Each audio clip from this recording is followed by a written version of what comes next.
नमस्कार दोस्तों, मैं हूं अभी कश्यप और आप सुन रहे हो करवा चौथ व्रत की कथा। जैसा कि मैंने पिछले कथाओं में आपको पूरे विधि से बताया है कि करवा चौथ व्रत कैसे करते हैं, पूजा की विधि क्या है, व्रत को खोलना कैसे है, कौन से मंत्र जाप करने हैं और कैसे पूजा करना है, तो मैं आपको एक और कथा सुनाता हूँ।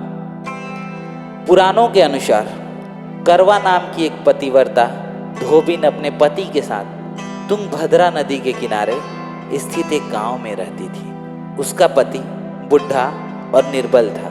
एक दिन जब वह नदी के किनारे कपड़े धो रहा था, तभी अचानक एक मगरमच्छ वहां आया और धोबी के पैर अपने दांतों में दबाकर यमलोक की ओर ले जाने लगा।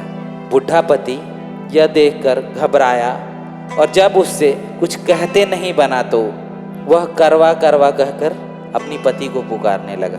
पति की पुकार सुनकर धोबिन करवा वहां पहुंची तो मगरमच्छ उसके पति को यमलोक पहुंचाने ही वाला था, यानी उसके पति को मारने वाला था। तब करवा ने मगरमच्छ को कच्चे धागे से बांधकर उस मगरमच्छ को लेकर यमराज के द्वार पहुंची।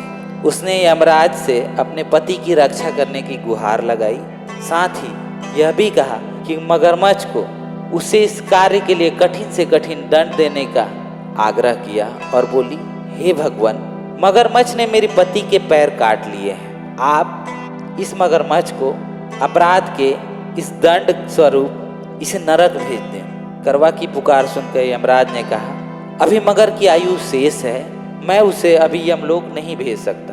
इस पर करवा ने कहा, अगर आपने मेरे पति को बचाने में मेरी सहायता नहीं की तो मैं आपको श्राप दूंगी और नष्ट कर दूंगी। करवा का साहस देखकर यमराज भी डर गए और मगर को यमपुरी भेज दिया। साथ ही करवा के पति को दीर्घायु होने का वरदान दिया। तभी से कार्तिक कृष्ण की चतुर्थी को करवा चौथ का व्रत भी सारी महिलाएं अपनी पूरी शक्ति भाव के साथ करती है और भगवान से अपने पति की लंबी उम्र की कामना करती है। तो यहाँ करवा चौथ की व्रत की कथा समाप्त होती है। एक बार प्रेम से बोलिए महादेव शिव शंकर की जय, गणेश भगवान की जय, माता पार्वती की जय, कार्तिकेय भगवान की जय, माता करवा की जय। ओम हर हर महादेव।